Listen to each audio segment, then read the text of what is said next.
ప్రజలారా వినరండి ఈ సత్య సువార్త. ప్రభు అయిన యేసుక్రీస్తు వారి యొక్క నామములో మిమ్మల్ని అందరినీ ప్రేమతో ఈరోజు ఈ సత్య సువార్త అనే ఈ కార్యక్రమానికి ఆహ్వానాన్ని తెలియజేస్తున్నాను. హాయ్ ఫ్రెండ్స్, నేను ఇలాగా మీ ముందుకి రాగలిగాను అనంటే, మీరు కూడా ఈ నా కార్యక్రమాన్ని వీక్షిస్తున్నారనంటే, నేనంటాను ప్రభు తన కృప చేత, తన యొక్క దయ చేత, దీర్ఘశాంతము చేత ఇంకా ఎవరూ రక్షింపబడవలసిన వారై ఉంటుండగా, ఇంకా ఎవరూ తమ యొక్క పాపముల నుంచి కడగబడి యేసు రక్తములో కడగబడి యేసు రాకడ కొరకు వాళ్ళు సిద్ధపడవలసిన వారై ఉన్నారని ఎరిగిన దేవుడు బహుశా మీకోసమే ఆలస్యం చేస్తున్నాడు. మీ గురించే మాట్లాడుతున్నాను. హే బ్రదర్, ఒకవేళ నీవు ఇంకా ఏ స్థితిలో ఉండి ఉన్నావు అది నీకు తెలుసు. అమ్మా సిస్టర్ గారు, మీరు ఏ స్థితిలో ఉన్నారో అది మీకు తెలుసు. రండి, మన ప్రభు యొక్క ఆ ప్రేమలోనికి, కృపలోనికి మనం వద్దాము. ఆయన మనల్ని క్షమించులాగున ఆయన రక్తముతో మనము కడగబడి ఆ ప్రభు అయిన యేసుక్రీస్తు వారి యొక్క రెండవ రాకడ కొరకు అన్నట్లుగా మనం కనిపెట్టుకుందామని మిమ్మల్ని ప్రేమతో నేను ఆహ్వానాన్ని తెలియజేస్తున్నాను. వాస్తవానికి గడిచిన వారంలో నేను ఇలాగున మీ కొరకు ఈ వర్తమానాన్ని రికార్డ్ చేయడానికి నేను హైదరాబాద్ స్టూడియోకి నేను వచ్చేసరికి, దానికి ముందు తెలంగాణ ప్రాంతం నుండి నాకు మిక్కిలి ప్రియ సహోదరులు తిమోతి జయరాజ్ గారు అని ఒక పాస్టర్ గారు ఉన్నారు. అనేక సంవత్సరాలుగా ఆయన నన్ను ఎంతో ప్రేమిస్తూ ఉంటారు. కానీ ఆయన బాహాటంగా చెప్పే మాట ఏమంటారంటే, ఆయన మనసులోని ఖచ్చితమైన మాట, నిర్మోహమాటంగా మాట్లాడే మాట ఏమంటారంటే, నాకు ఈ ఆంధ్రవులంటే అస్సలు పడదు అని చెప్పేసి ఓపెన్గా చెప్తూ ఉంటారు. కానీ మరి ఎందుకు దేవుడు నా ఎడల ఆయనకి ప్రేమను పుట్టించారో తెలియదు. కానీ ఆయన నన్ను అనేకమైన ప్రాంతాలకి వాక్యాన్ని ప్రకటించడానికి నన్ను తీసుకుని వెళ్ళటం జరుగుతూ వస్తుంది. ఎవ్రీ ఇయర్ వీలైనంత మటుకు, ఈవెన్ సమ్మర్లో అనేకమైన ప్రాంతాలు, కరీంనగర్ కానివ్వండి, ఆదిలాబాద్ కానివ్వండి, నిజామాబాద్ కానివ్వండి, బోధన్ కానివ్వండి, ఆర్మూర్ కానివ్వండి, అలానే వేములవాడ, తర్వాత ఇంకేమేమో నాకు ఆ పేర్లు నాకు గుర్తుగా అంతగా లేవు. కానీ ఇలాగున అనేకమైన ప్రదేశాలకి నన్ను తీసుకొని వెళ్తూ వచ్చినారు. ఈ వరుస క్రమంలో పోయిన వారంలో జగిత్యాలలో ఒకరోజు, కరీంనగర్లో ఒకరోజు, జగిత్యాలలో పగటిపూట దైవ సేవకులైనటువంటి వారిని పిలిచి వారిని ప్రోత్సహించడానికి, రాత్రిపూటకి అందరినీ పబ్లిక్ని పిలిచి వాళ్ళకొక సువార్త సభ, అలాగనే కరీంనగర్లో పగలు దైవ సేవకులతో మాట్లాడడానికి, రాత్రికి పబ్లిక్ మీటింగ్గా మాట్లాడడానికి నన్ను కోరి ఆయన ఏమన్నారంటే, అన్నా రెండవ రాకడ గురించి నువ్వు చెప్పాలన్నా. ఎందుకంటే నా యొక్క ఆ రెండవ రాకడ సబ్జెక్ట్ నేను ఎట్లా వివరిస్తుంటానో ఆయన తెలుసు, ఇంతకు ముందు కూడా ఆయన విని ఉన్నారు. అందుకని ఆయన ఏమన్నారంటే, ఇటు మా కరీంనగర్లోను జగిత్యాలలో కూడా రెండవ రాకడను గురించి మీరు చెప్పాలి అని చెప్పినప్పుడు అండి, నిజంగా అసలు వాళ్ళు సమయాన్ని చూడలేదండి. తర్వాత వచ్చిన వాళ్ళు సేవకులే కానివ్వండి, నైట్ టైం వచ్చిన పబ్లిక్ మీటింగ్లో ఉన్న వాళ్ళే కానివ్వండి, ఒక్కళ్ళు లేచి కదిలినటువంటి వారు కారు. అయ్యిందిలేండి, నేను తీసుకుంటే గంటన్నర సేపు నేను వాక్యాన్ని మాట్లాడుతూ నేను ఆయన రాకడను గురించిన విషయాలు చెప్తూ వచ్చి ఉన్నాను. సో నేను మాట్లాడుతున్నంతసేపు ఏ ఒక్కరూ లేవకుండా వాళ్ళందరూ కూడా ప్రభుని రాకడ కొరకు సేవకులు అనేక మంది వచ్చి చెప్పారు. అయ్యా, చాలా చక్కనైన రీతిలో ఒక క్రమమైన పద్ధతిలో ఆయన రాకడను గురించిన విషయాలు, ఆయన రాకడలో మళ్ళీ ఇజ్రాయేలు యొక్క చరిత్ర తీసుకొస్తున్నందు చేత మాకు ఆ ఇజ్రాయేల్ దేశాన్ని చూపించినట్లుగా, కళ్ళకు కట్టినట్లుగా అనిపించింది. ఎంత చక్కని సిస్టమేటిక్గా మీరు తీసుకుని వస్తూ రాకడకు ఈ ఇజ్రాయేలీలైనటువంటి వారికి ఉన్న కనెక్షన్ తీసుకుని వస్తూ చెప్పారు. Thank you very much. అందులో ఒక పెద్ద అయిన కరీంనగర్లో అనుకుంటాను, వారు మాట్లాడుతున్న మాట ఏంటంటే, ఇలాగ ఒక్క పూట మీరు మాట్లాడి వెళ్ళిపోతే మాకు సరిపోలేదు, వీలైతే ఈ రాకడను గురించినటువంటి ఒక విషయాలు ఒక 2 రోజులు సెమినార్ లాగా పెట్టి పగలు రాత్రి కూడా మాతో మాట్లాడడానికినటువంటిదిగా మీ డేట్లు ఇవ్వాలని కోరుతున్నాను అన్నప్పుడు నేను చెప్పాను, నాకు మన యొక్క తెలంగాణలో నా పక్షంగా మాట్లాడడానికైనా తమ్ముడుగా, నన్ను అన్నయ్యగా భావించేటువంటి ఒక తిమోతి జయరాజ్ గారు అనే దైవ సేవకులు ఉండి ఉన్నారు, మీరు వారితో సంప్రదించండి. ఆయన నాతో మాట్లాడినప్పుడు ఒకవేళ సమయం ఇవ్వగలిగితే, ప్రభుని రాకడ ఆలస్యమైతే 2 రోజుల పాటు మీ ప్రాంతంలో ఉండి, మీ దగ్గర ఉండి, నేను అలాగున ఈ రాకడను గురించిన విషయాలు నాకు తెలిసినంత మేరకు, ఆయన రాకడ ఎంత దగ్గరైపోయిందో, ఆయన రెండవ రాకడ ఎంత సమీపించి ఉన్నదో అనే విషయాల్ని తెలియచెప్తూ, భయపెట్టడానికి కాదు, 4 తిట్లు తిట్టడానికి కాదు, 4 మొట్టికాయలు పడవడానికి కాదు, దానికి బదులుగా ఆయన రెండవ రాకడలో ఉన్నటువంటి ఒక విషయం ఏంటంటే, ఆయన రాజ్యములోనికి మనల్ని తీసుకుని వెళ్ళడానికి. ఇదండి సువార్త. దేవుడు నాకు ఇచ్చిన సత్యమైన సువార్త ఏంటంటే, ఆయన వచ్చినప్పుడు మనందరినీ తన యొద్దకు తీసుకుని వెళ్ళడానికండి ఆయన వస్తూ ఉన్నారు. ఆయనతో ఉండడానికి మనల్ని తీసుకుని వెళ్ళడానికి ఆయన వస్తున్నటువంటి విషయాలు. సో ఈరోజు కూడా నేను యేసు ప్రభు వారి యొక్క రెండవ రాకడను గురించిన విషయాల్ని నేను మీతో పంచుకుంటూ ఉన్నప్పుడు నా మిక్కిలి ప్రియ స్నేహితులారా, ఈరోజు నేను తీసుకున్న విషయం ఏంటంటే సంఖ్యాకాండములో 19వ అధ్యాయంలో దేవుడైన యెహోవా మోషేతో మాట్లాడుతూ ఉన్నప్పుడు మోషే అహరోనులతో ఇలాగనంటూ ఉన్నాడు, ప్రజలు మీ దగ్గరికి ఒక ఎర్రని పెయ్యను తీసుకొని రావాలి. కళంకము లేనటువంటిది, మచ్చ లేనటువంటిది ఒక ఎర్రని పెయ్యను మీ దగ్గరికి ప్రజలు తీసుకొని వస్తే మీరేం చేస్తారంటే ఆ ఎర్రని పెయ్యను వధించి దాని యొక్క రక్తాన్ని ఒక పళ్ళెములో పట్టుకొని దేవాలయములో ఉండినటువంటి ఒక మందసం మీద ఉండిన కరుణా పీఠం మీద రక్తాన్ని ప్రోక్షించడం అని చెప్తున్నాను కనుక ఈ ఎర్రని పెయ్య యొక్క రక్తాన్ని తీసుకెళ్ళి ప్రోక్షించాలి. కానీ ఒకసారి మళ్ళీ చరిత్రలోకి వెళ్దాం. ఈ ఇశ్రాయేలీలైనటువంటి వారు ఐగుప్తు నుండి తిరిగి వచ్చిన తర్వాత అప్పటికి ఆ ఎడారిలో లేక అరణ్యములో దేవుడు చెప్పిన ప్రత్యక్ష గుడారాన్ని వాళ్ళు కలిగొండి అందులో యెహోవా దేవుణ్ణి సేవించడానికి అన్నట్టుగా ఉన్నారు. దావీదు గారు మాట్లాడుతుంటారు, నేనేమో ఇంత మహానగరంలో ఉండడం ఏంటి, నా దేవుని యొక్క సన్నిధి దిగువచ్చిన మందసం ఒక టెంటులో ఒక గుడారంలో ఉండడం తేత్తారు, నేను ఆ దేవునికి ఒక పెద్ద మందిరాన్ని కడతానంటే దేవుడు అంటాడు, నాయన నీ చేతిలో రక్తంతో తడిచినటువంటివి కనుక నీ చేతులతో ఆ మందిరాన్ని కట్టడానికి కాదు, నీకు పుట్టబోయే కుమారుడు అప్పటికి ఇంకా ఏమీ లేదు, నీకు పుట్టబోయేటువంటి ఒక కుమారునికి నా కృపను చూపిస్తా, అతడు నా కొరకు మందిరాన్ని కడతాడు. ఆ వ్యక్తియే సొలొమోను రాజు. అతడు రాజు అయిన తర్వాత తన తండ్రి సంపాదించి కూడబెట్టినటువంటి దానితో అద్భుతమైన ఆలయాన్ని తను కట్టి ఉన్నాడు. సో అక్కడ అది మొదటి టెంపుల్ అన్నారు. ఆ తర్వాత యేసు ప్రభు పుట్టే సమయానికి ఉండినటువంటిది హేరోదు రాజు బాగు చేయించినటువంటి అద్భుతమైనటువంటి ఒక దేవాలయం. యూదులైనటువంటి వాళ్ళు అది సెకండ్ టెంపుల్ అని దానికి పేరు పెట్టి పిలుచుకుంటూ వచ్చి ఉన్నారు. ఈలోగా క్రీస్తు శకము 70వ సంవత్సరంలో యూదులైనటువంటి వాళ్ళు వారిని పరిపాలన చేస్తున్న రోమీల మీద తిరుగుబాటుతనం చేసినందుచేత రోమా సైనికులు వాళ్ళ యొక్క చక్రవర్తి నీరో అలాగే టైటస్ వారి యొక్క ఆధ్వర్యంలో గొప్ప సైన్యం యెరూషలేం మీదకు వచ్చి యెరూషలేమును తగలబెట్టేసింది. యెరూషలేంలో వారికి ఉండినటువంటి ఒక దేవాలయాన్ని కూడా ధ్వంసం చేసేసింది. బహుశా నా ఊహాగానంలో నేను అనుకుంటాను, సొలొమోను రాజుగారు దేవాలయాన్ని కడుతున్నప్పుడు ఏమని వ్రాయబడి ఉందనంటే, ఎక్కడో చెక్కిన రాళ్లను తీసుకొని వచ్చి ఇక్కడ ఒకదానితో ఒకటి కలుపుతూ రాయి మధ్యలో బంగారాన్ని, వాళ్ళ తండ్రి కూడబెట్టినటువంటి కొన్ని వేల మనుగుల బంగారం కనుక బంగారాన్ని పొదిగి ఆ యొక్క మందిరాన్ని కట్టి ఉన్నారు. బహుశా ఈ రోమీయులైనటువంటి వారు వచ్చినప్పుడు ఎవరికో ఒకరికి ఏదో ఒక రాయి పొడిచినప్పుడో లేకపోతే దేనికో బంగారం కనబడి ఉండి ఉంటుంది. దానికి ఏమైంది అంటే యేసు పలికిన మాట చొప్పున ఈ దేవాలయం రాతి మీద రాయి లేకుండా ధ్వంసం చేయబడింది. బంగారం ఒలుచుకోవడానికి ప్రతి రాయిని పొడి చేసి ఉండి అని అంటారు. ఎప్పుడైతే దేవాలయాన్ని వాళ్ళు రాయి లేకుండా పొడి చేశారో ఇంక అక్కడ బలిపీఠం లేదు, అక్కడ బలి అర్పణ ఇవ్వడానికి లేదు. ఈవెన్ ఉన్న యూదులైనటువంటి వాళ్ళు కూడా వాళ్ళు చెదిరిపోయారు. క్రీస్తు శకము 70వ సంవత్సరంలో వాళ్ళు చెదిరిపోయినటువంటి వాళ్ళు, ప్రపంచ దేశాలకి చెదిరిపోయినటువంటి వాళ్ళు. మరలా తిరిగి వాళ్ళు 1948లో ఒక దేశముగా, స్వతంత్ర దేశముగా మే 14వ తారీఖున వాళ్ళకి స్వాతంత్రం ఇవ్వబడింది.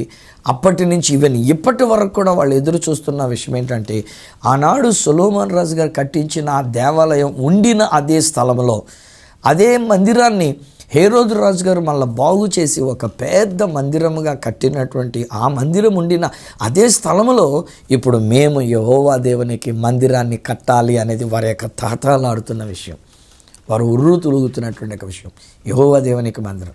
వాళ్ళు ఇచ్చిన స్టేట్మెంట్లు కూడా నేను వినినటువంటి ఒక స్టేట్మెంట్ ఏంటంటే, క్రైస్తవులైనటువంటి వారికి దేవాలయం ఉంది కదా, దేవుణ్ణి ఆరాధించుకోవడానికి వాళ్ళు మందిరం, చర్చెస్ ఉన్నాయి. హైందవులైనటువంటి వాళ్ళకి వాళ్ళు దేవుళ్ళని పూజించుకోవడానికి వాళ్ళకి సంబంధించిన దేవాలయాలు వారికి కూడా ఉండి ఉన్నవి. ముస్లింలైనటువంటి వారు కూడా వాళ్ళ యొక్క పండుగ కాలంలో, ఇలాంటి రంజాన్ కాలంలో కూడా వాళ్ళు వెళ్ళి చక్కగా దేవుణ్ణి ఆరాధించుకోవడానికి వాళ్ళకి మసీదులు ఉన్నాయి. ఎటొచ్చి ప్రపంచం మొత్తం మీద మైనారిటీ, ప్రపంచంలో మళ్ళీ మామూలు ఇక్కడ ఈ దేశంలో వీళ్ళ మైనారిటీ, ఆ దేశంలో వాళ్ళ మైనారిటీ, అది కాకుండా యావత్ ప్రపంచంలోనే మైనారిటీగా పిలువబడుతున్నటువంటి వారు యూదులు. అటు యూదులు ఏమన్నారంటే, సిసలైనటువంటి ఒక నిజమైన దేవుణ్ణి కలిగిన వాళ్ళు మేము, సజీవుడైన దేవుణ్ణి యెహోవా దేవుణ్ణి కలిగినటువంటి వాళ్ళం మేము, మా దేవుణ్ణి ఆరాధించడానికి క్రీస్తు శకము 70లో మా ఆరాధన ఆలయం అనేటువంటిది లేకుండా పోగొట్టుకున్నాం. ఇప్పుడు మాకు ఆలయం కావాలి, మా యెహోవా దేవుణ్ణి ఆరాధించడానికి ఆలయం కావాలని వాళ్ళు సన్నాహాలు చేస్తూ ఉన్నారు, ప్రయత్నాలు చేస్తూ ఉన్నారు. ఇంటర్నల్గా లోపల అంతర్గతంగా వాళ్ళు ఆ యొక్క మందిరము కొరకైనటువంటి ఒక విషయాలు ఏర్పాట్లు చేస్తూ ఉన్నారు. అక్కడికి మందస్సం వారికి దొరికి ఉన్నది, మందస్సం మీద ఉండే కరుణా పీఠం వారికి దొరికి ఉన్నది, దీపవృక్షమును వాళ్ళు సిద్ధం చేసుకున్నారు, సముఖపు రొట్టెల వల్ల సుగంధ ద్రవ్య ధూపవేదిక, బలిపీఠము, గంగాళము ఇవన్నీ కూడా రెడీ చేసుకున్నారు. ఇప్పుడు కూడా నేను అంటానండి, ఆ టెంపుల్ మౌంట్ దగ్గరికి వెళ్తే మన తెలుగు ప్రజలైనటువంటి వాళ్ళు వాళ్ళ యొక్క అమాయకత్వంతో అక్కడికి వెళ్ళి వాళ్ళు యూదులు ఏడుస్తూ ప్రార్థన చేస్తుంటే వీళ్ళు వెళ్ళి అక్కడికి వెళ్ళి ఏడుస్తూ ప్రార్థన చేస్తుంటారు. నేను తీసుకెళ్ళినప్పుడల్లా నేను చెప్తూనే ఉంటాను, నాయన యూదులు ఆ గోడ దాటి అవతలకు వెళ్ళలేరు. ఒకటి, అది యెహోవా దేవుని యొక్క పరిశుద్ధమైన అతి పరిశుద్ధమైన స్థలం కనుక మనం అక్కడికి వెళ్ళలేమన్నట్టుగా అదొక భావన.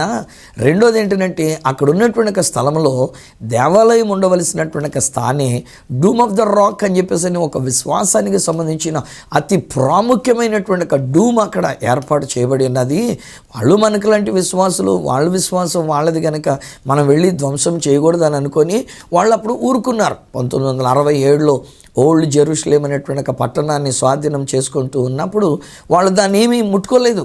ఆ గోడ వరకు వచ్చి ఈ గోడ యువతల భాగమనే మాకు దొరికిందనుకొని ఏడ్చి ప్రలాపించి దేవునికి స్తుతియాగం చెల్లించుకున్నారు.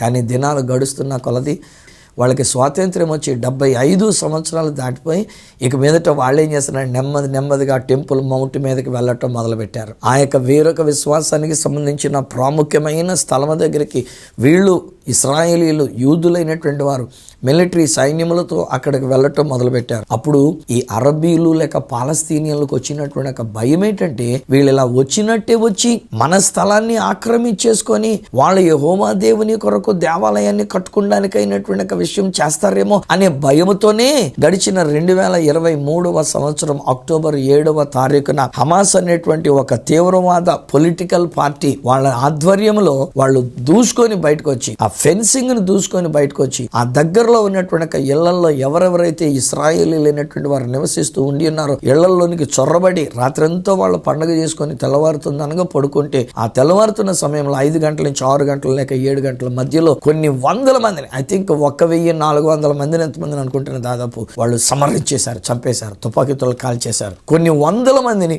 బ్రతుకున్న వాళ్ళు బ్రతుకున్నట్టుగానే బందీలుగా చేసి వాళ్ళని లోపలికి ఎక్కడికో తీసుకొని వెళ్ళిపోయారు. ఈ రోజు వరకు కూడా ఆ యుద్ధము జరుగుతూనే ఉంది. మూల కారణం ఏమిటనంటే, ఈ యూదులు ఈ స్థలంలోనికి వచ్చి దేవాలయాన్ని కట్టి మన యొక్క పవిత్ర స్థలాన్ని ధ్వంసము చేస్తారేమో అనే ఆలోచనతో వారు యూదుల మీదకి వచ్చి ఉన్నారు. యూదుల మీదకి వచ్చిన వాళ్ళని యూదులు వచ్చినటువంటి వాళ్ళు వచ్చినట్లుగా కొన్ని వేల మందిని 45,000 మందికి పైగా ప్రజలను చంపేయడం అనేటువంటిది జరిగింది, చచ్చిపోవడం జరిగింది, బాంబులతో చచ్చిపోవడం జరిగింది. ఇవంతా దేని కొరకు అని గనక మనం ఆలోచన చేస్తే మందిర నిర్మాణ విషయంలో ఇప్పుడు చెప్తాను రండి. అక్కడ దేవుడు సంఖ్యాకాండం 19వ అధ్యాయంలో మోషే అహరోనులతో చెప్పిన మాట ఏంటంటే, ఎర్రని పెయ్యను తీసుకుని వచ్చి దానిని బలిచి దాని రక్తాన్ని తీసుకొని దేవాలయములో ఉండే మందస్సం మీద ఉన్న కరుణా పీఠం మీద దానిని ప్రోక్షించాలి. గడిచినటువంటి 2 సంవత్సరాల క్రితం అమెరికాలో ఎర్రని పెయ్యలు ఒక 5 ఎన్నో దొరికినాయి అని వాటిల్ని ఇజ్రాయెల్ దేశానికి విమానం మీద మరి జాగ్రత్తగా తీసుకుని వచ్చి దించారు. అప్పటి నుంచి యూదులు పరిశీలన చేస్తూ ఉన్నారు. ఎర్రని పెయ్య మచ్చ ఉండకూడదు, కళంకం ఉండకూడదు. అప్పుడు వీళ్ళేం చేశారంటే భూతద్దాలు పెట్టుకొని ఏదన్నా ఎర్రని వెంట్రుకలకు బదులుగా తెల్లని వెంట్రుక ఉందేమో లేకపోతే నల్లని వెంట్రుక ఉందేమో అని చెప్పేసి అని ఇలా వెతుకుతూ వచ్చి ఉన్నారు. ఎక్కడైనా ఏదైనా కట్టింగ్ ఉందేమో అంటే ఫర్ ఎగ్జాంపుల్ చెవి దగ్గర ఏదైనా గుచ్చారనుకోండి, ఒక్కొక్కసారి కొన్ని ఆనవాళ్ళకి ఏదో గుచ్చుతూ ఉంటారు కదా, సో అలాగే ఏదైనా గుచ్చారనుకోండి అది అనర్హత, దానికి వేటు పడుతుంది. ఒకవేళ నల్ల వెంట్రుక ఉందనుకోండి, ఎర్ర వెంట్రుకలు కాకుండా ఒక్క వెంట్రుక ఉన్నా దిస్ ఇస్ నాట్ క్వాలిఫైడ్ అని చెప్పేసి పక్కన పెట్టేస్తారు. వెతుకుతూ వచ్చారు. 2023లో మన ఆరాధన టీవీ ఛానల్ తరపున నేను మరలా ఇజ్రాయెల్ దేశానికి దాదాపు ఫిబ్రవరి నుంచి సెప్టెంబర్లోగా 7 సార్లు 8 సార్లు వెళ్ళొచ్చానండి, తీసుకుని వెళ్ళి రావటం జరిగింది. అప్పుడు నేను అడుగుతూ వచ్చా. అప్పుడు యూదులైనటువంటి వారు అన్న మాట, ఎర్రని పెయ్యలను గురించి నేను అడిగినప్పుడు వాళ్ళు అన్న మాట ఏమిటంటే, వాటికి ఇంకా వయస్సు రాలేదు రాజు, వాటికి వయసు వచ్చినప్పుడు వాటిని మేము బలిగా ఇవ్వడానికి సిద్ధంగా ఉన్నాము అని చెప్పేసి అంటూ వచ్చారు. ఈలోగా 2023 అక్టోబర్ 7వ తారీఖు నుంచి యుద్ధం వచ్చింది. మరలా మేము తీసుకుని వెళ్ళడానికి వీల్లేకపోయింది. యుద్ధం కనుక ఇక్కడ మనకి సురక్షితంగా ఉంటుంది, ప్రాబ్లం ఉండదు. అయినా కానీ మన వాళ్ళ యొక్క ఆలోచన ఏంటంటే, ఏమో ఒకవేళ ఏదన్నా మనకి తగిలినట్లయితే అన్నట్టుగా అని చెప్పేసి అని మేము తీసుకొని వెళ్లకుండా ఉండటం జరిగింది. ఈ 2025 జనవరి ఫిబ్రవరి మాసంలలో నాకు అక్కడి నుంచి వచ్చే న్యూస్ నేను తీసుకుంటూ ఉంటా. ఇజ్రాయెల్ దేశం నుంచి వచ్చేవి. నేను మామూలుగా ఏదో తెలుగు వాళ్ళు ఎవరో యూట్యూబ్లో పెడితే అది చూసి నేను దాన్ని బట్టి నేను చెప్పట్లే. ఎందుకంటే ఒక్కొక్కసారి మన వాళ్ళు కూడా ఏంటంటే టైటిల్ సూపర్ ఉంటుందండి బాబాయ్, దాని లోపల చెప్పారా అని చెప్పేసి అని వింటే ఊరించి ఆ లోపల సరైనటువంటి ఒక మెసేజే ఉండదు. అక్కడ ఎర్రని పెయ్య అని చెప్పేసి అని అన్నారని కొన్ని యూట్యూబ్ ఛానల్స్లో వచ్చినటువంటి వాళ్ళని చూడబోతే ఏం చెప్తున్నారో వాళ్ళకే తెలియదు.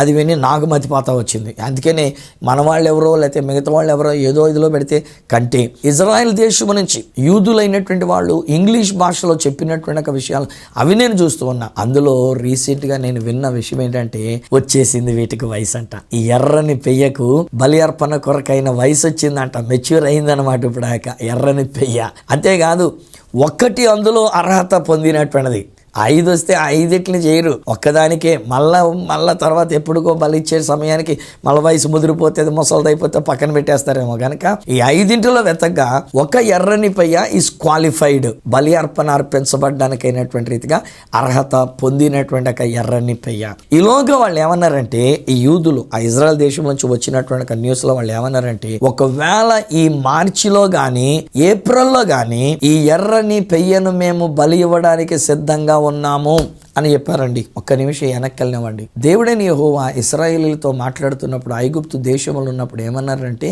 మీ ఇంటిలో తొలుచూలు సంతానము చచ్చిపోకుండా ఉండాలి అని అంటే మీరు ఒక గొర్రె పిల్లను వధించి దాని రక్తాన్ని తీసుకొని నిలువ కమ్ములకును అడ్డు కమ్మకను పొయ్యండి. అప్పుడు సంహార దూత మీ ఇంట్లోనికి రాకుండా, మీ ఇంట్లో చావు జరగకుండా దాటి వెళ్ళిపోతాడు. ఐగుప్తీయుల యొక్క ఇళ్లలో చావు ఉంటుంది, మీ ఇళ్లలో చావు ఉండదు అని చెప్పేసి అని ఆ రక్తాన్ని బట్టి దేవుడు చెప్పి ఉన్నాడు. అంటే నేను అంటాను, ఈ రక్తాన్ని మనం వలన యూదుల యొక్క నమ్మిక ఏమిటంటే, మన ఇంటిలో చావు రాకుండా మనం ఒక సుఖముగా మనం బ్రతుకున్నట్లుగా, ఆరోగ్యముతో ఆశీర్వాదముతో మనం బ్రతుకున్నట్లుగా, మన దేశం అంతటి కొరకు మన ప్రజలందరి కొరకు దేవుడిచ్చిన పద్ధతి ప్రకారంగా ఎర్రని పెయ్యను, కళంకము లేని, డాగు లేని, కత్తిరింపులు లేని ఎర్రని పెయ్యను మనం వధించుట వలన మనం బ్రతుకుతాము అని భావన. అది ఎప్పుడు వధిస్తారు వాళ్ళు? దాన్ని పస్కా పండుగ సమయంలో, ఆ పస్కాను ఆచరించమన్న ప్రకారంగా. ఈవెన్ ఇప్పుడు కూడానండి నెక్స్ట్ మంత్ అనగా ఏప్రిల్లో మనకి గుడ్ ఫ్రైడే వస్తుంది. అనగా మన ప్రభు అయిన యేసుక్రీస్తు వారు మన కొరకు సిలువలో తన ప్రాణం పెట్టిన ఆ రోజునే మనం గుడ్ ఫ్రైడే అని చెప్పేసి మనం పిలుస్తూ ఉండి ఉన్నాం. సో ఆ గుడ్ ఫ్రైడే నాడు అనగా అప్పుడు 2000 సంవత్సరాల క్రితం ఏం జరిగింది అని అంటే, యూదుల యొక్క యాజకులు ఒక కొండ మీద పస్కా బలి పశువును వధించడానికైన ఏర్పాట్లు, ఒక గొర్రె పిల్లను అక్కడ తీసుకుని వెళ్ళి ఉంటూ ఉన్నారు. అదే టైంలో ఇక్కడ యేసుక్రీస్తు ప్రభుని సిలువేయండి అని చెప్పిన అదే రోజు గనక ఆ పస్కా దినమున యేసు ప్రభుని సిలువేసి ఆయన చస్తున్నాడా లేదా, ఆయనకి దెబ్బలు తగిలినా లేదా అని ఎక్కడికి వచ్చి చూస్తున్నారు. ఈ కొండ మీద యేసుని బలిగా ఇస్తూ ఉన్నారు, దేవుని గొర్రె పిల్లని. అందుకనే కొత్త నిబంధనల తర్వాత పౌలు భక్తుడు యేసు ప్రభుని గురించి మాట్లాడుతున్నటువంటి ఒక మాట, మనందరి పస్కా బలి పశువుగా, దేవుని యొక్క గొర్రె పిల్లగా యేసు అందరి పాప క్షమాపణ కొరకు, మన విడుదల కొరకు, మనం బ్రతుకుట కొరకు తన ప్రాణాన్ని ఇచ్చినటువంటి ఒక విషయం ఒక్క కొండ మీద జరుగుతున్నటువంటిది. ఈలోగా మళ్ళీ పరిగెత్తుకెళ్తున్నాడు యాజకుడు.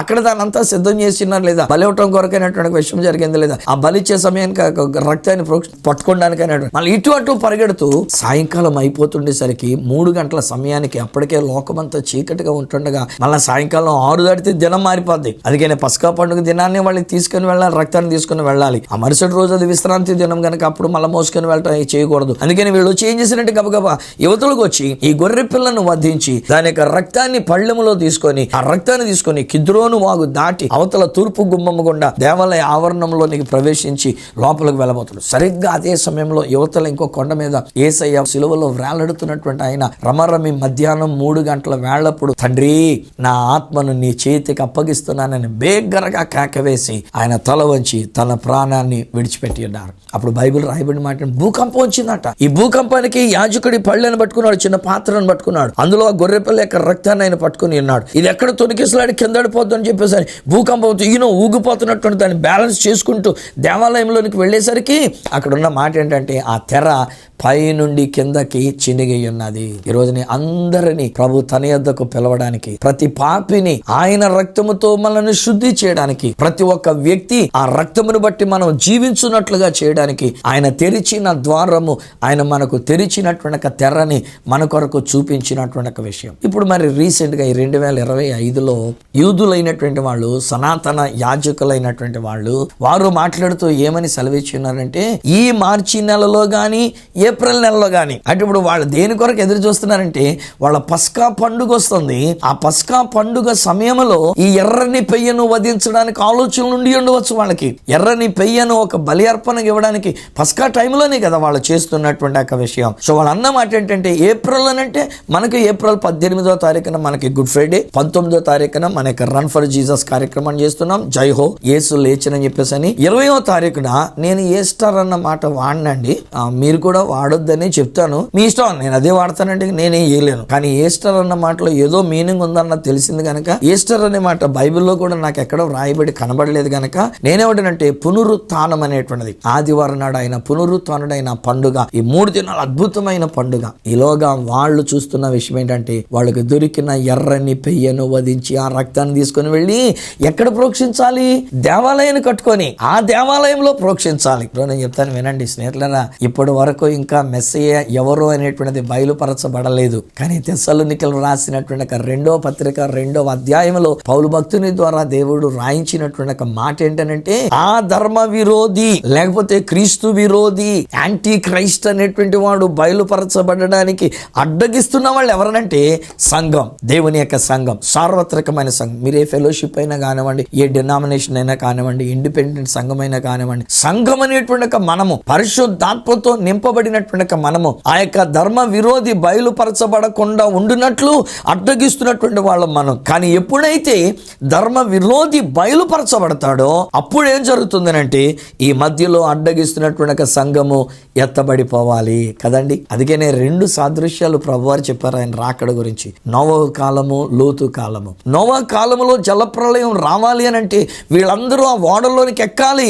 అప్పుడే ఓడలోనికి ప్రవేశించిన తర్వాతనే జలప్రళయం వచ్చింది, ఆ ఓడ మధ్యాకాశానికి వెళ్ళటం జరిగింది. లోతు విషయంలో వీళ్ళు తడవ చేస్తుంటే వచ్చినటువంటి దేవుని యొక్క దూతలుగా ఉండినటువంటి వారు లేక దేవుడు ఆయన ఏమంటారంటే, రండి తడవ చేద్దు, మీరు త్వరగా మీరు బయటికి వెళ్ళిపోవాలి, మీరు బ్రతుకున్నట్లుగా మీరు ఆ పర్వతం అనగా యేసు శిలువలో వేలాడదీయబడినటువంటి పర్వతం దగ్గరికి మీరు వెళితేనే, లేకపోతే నేను అగ్ని కురిపించేటువంటిది అవ్వట్లేదని చెయ్యి పట్టుకొని మరి లాక్కొని బయటకు తీసుకొచ్చి వాళ్ళని పర్వతం దగ్గరికి వెళ్ళిపోండి బ్రతుకున్నట్లుగా అంటారు. ఆ తర్వాత అక్కడ అగ్ని గంధకము కురిసి సొదొమ గొమొర్రా కాలిపోయింది. హై ఫ్రెండ్స్, ప్రభు త్వరగా వచ్చేస్తున్నారు. ఆయన వచ్చిన తర్వాత ఈ భూమి మీద శ్రమల కాలం, మహాశ్రమల కాలం అని 7 సంవత్సరాల శ్మిత కాలం ఉండబోతూ ఉంది. దానికి ముందే ఆ ప్రభు అంటున్నాడు సంఘాన్ని ఎత్తుకొని వెళ్ళడానికి. ఆయన ఎక్కడైతే ఉంటారో అక్కడ మనం ఉండడానికి, ఆయన మన కొరకు సిద్ధపరిచినటువంటి ఆ రాజ్యంలోనికి మనం వెళ్ళడానికి ప్రభు మన కోసం వస్తున్నాడు, మనల్ని తీసుకుని వెళ్ళడానికి. ఈలోగా ఇక్కడ సిద్ధపడుతున్న విషయం ఏమనగా,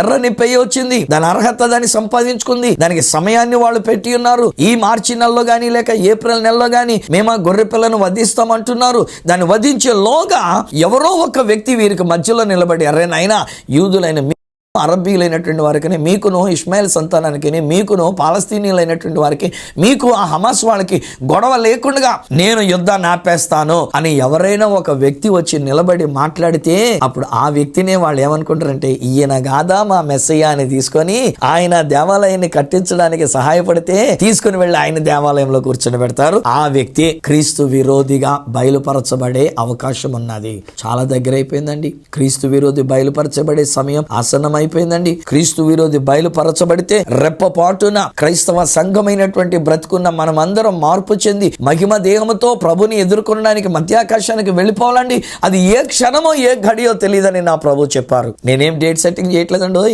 నేను ఒకవేళ ఏప్రిల్ 18 మన గుడ్ ఫ్రైడే కనుక ఆ రోజున వచ్చేస్తారని నేను చెప్పట్లే ఏసైన్ గురించి, దానికి ముందే వచ్చేయచ్చు. నేను ఇలా మాట్లాడుతుంటానుగా, ఈ రోజే ఒకవేళ ప్రభుని రాకడ మధ్యాకాశానికి వచ్చి మనల్ని ఎక్కి రమ్మని పిలిచేటువంటి పిలుపు ఉండొచ్చు. లేక ఆయన దీర్ఘ శాంతం ఇంకా ఎక్కువ ఉంటే నా భారతీయులైనటువంటి వాళ్ళందరూ రక్షింపబడాలి గనక 141 కోట్ల మంది ప్రజల యొక్క రక్షణ కొరకు ఇంకా కొంచెం ఆలస్యం చేస్తే చేయొచ్చునేమో. But one thing is sure, అన్ని సిద్ధమైపోయినాయి, అన్ని సిద్ధంగా ఉండి ఉన్నవి. ఏ క్షణమో ఏ గడియో క్రీస్తు విరోధి బయలుపరచబడేటువంటి సమయం. అతడు బయలుపరచబడేసరికి మనమందరం సంఘముగా మనం ఎత్తబడ్డాం. ఒకవేళ విడువబడ్డామో దానంత ఘోరం మరి ఒకట్లేదు. అందుకే ఈ రోజు మీ కొరకు ప్రేమతో నేను మనం చేస్తున్నాను, యేసుని నమ్మండి, ప్రభు అయిన యేసునందు విశ్వాసం ఉంచండి. ఆయన కార్చిన రక్తములో ప్రభు మనల్ని కడిగి ఉన్నారని నమ్మండి. మన క్రియలను బట్టి కాదు, మన యొక్క మంచి కార్యాలను బట్టి కాదు, మన యొక్క పుణ్య కార్యాలను బట్టి కాదు, కేవలం ఆయన ప్రేమ చేత, ఆయన కృప చేత మనల్ని రక్షించి తన రాజ్యము కొరకు మనల్ని తీసుకుని వెళ్ళడానికి ఆయన త్వరగా వస్తున్నారు. ఇన్ని విషయాలు బాహాటంగా జరుగుతూ ఉంటుండగా,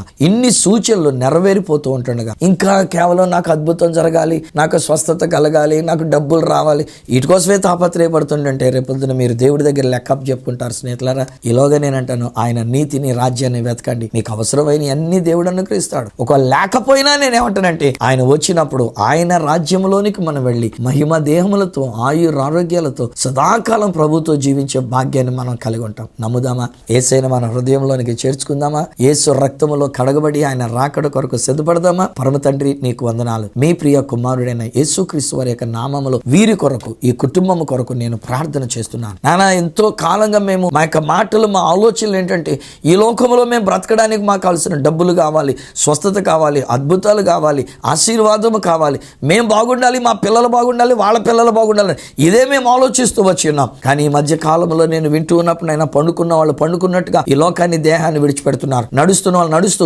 మాట్లాడుతున్న వాళ్ళు మాట్లాడుతూ, ఆరోగ్యంగా ఉన్న వాళ్ళు ఆరోగ్యంగా ఉంటూ కూడా ఎప్పుడు ఏం జరుగుతుందో మాకు తెలియట్లేదు. అలాగనే మేము మరొక వైపున చూస్తుంటే జరుగుతున్న సన్నివేశాలు అన్నీ కూడా మీ రాకడ ఎంత సమీపించినదో, ఆ ఎర్రని పేలుని గురించే కానివ్వండి, ఇశ్రాయేలీయుల యొక్క కాలమానాన్ని గురించే కానివ్వండి, లేక అక్కడ జరుగుతున్నటువంటి సన్నివేశాలే కానివ్వండి, ఇవన్నీ కూడా చూస్తుంటే మీ రాకడ అతి సమీపించిన చివరి క్షణాల్లో ఉన్నామని మేము తెలుసుకుంటున్నాం. ఇప్పుడైనా నీ యందు విశ్వాసం ఉంచితే మాకు ఆ మోక్ష భాగ్యం ఉంటుంది నాయన. ఇప్పుడైనా మీ రక్తములో మేము కడగబడిన వారమని విశ్వసిస్తే మేము ఆ మోక్షములోనికి మేము రాగలుగుతూ ఉన్నాం. మీరు సిద్ధపరిచిన రాజ్యాన్ని మేము స్వతంత్రించుకోగలుగుతున్నాం. కనుక వీరి కొరకు నేను ప్రార్థన చేస్తున్నా, వీరిని క్షమించండి, నీ రక్తముతో వీరిని కడగండి. మీ యందు వారు విశ్వాసం ఉంచున్నట్లుగా నీ కృప ఈ కుటుంబం మీద కుమ్మరించండి. మీరు అక్కడ జరిగినప్పుడు ఈ ఇంట్లో ఏ ఒక్కరూ విడవబడకుండా ఎత్తబడి గుంపులో వారు ఉండినట్లు నీ కృప దయచేయండి. అలాగే నేను ప్రకటిస్తున్నా, నేను, నా ఇంటి వారు, మీరు నాకు అప్పగించినటువంటి సామర్లకోటలో ఉన్న ఈ సత్య సువార్త సంఘములు ఉన్నటువంటి ప్రతి కుటుంబం, మరి ముఖ్యంగా నాయన ఎందరైతే